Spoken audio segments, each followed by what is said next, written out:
नमस्कार मंडळी. आज सुट्टीचा वार असल्यामुळे सानूक आमच्या ढोकळो हवं झालं. ढोकळो बनवण्यासाठी इकडे मी चितळेचा इन्स्टंट खमण मिक्स वापरले. ढोकळ्याच्या मिश्रणात जेवढा पाणी हवा तेवढा हळूहळू पाणी घालून व्यवस्थित मिक्स करून घेतले.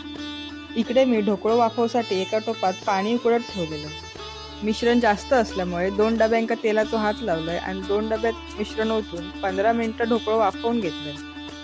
ढोकळो थंड होईसर इकडे मी लाकडी घाण्याच्या तेलात मोहरी, मिरची, कढीपत्तो आणि थोडंसं हिंग घालून खमंग फोडणी करून घेतलंय.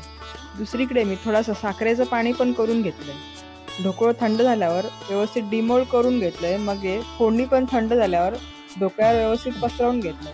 आता त्याच्यावर साखरेचं पाणी, खोबरा आणि कोथिंबीर घालून मस्तपैकी गार्निश करून घेतलंय. एकदम हलको फुलको ढोकळो तयार झालो. श्रीषा पण येईल ढोकळो खाऊ.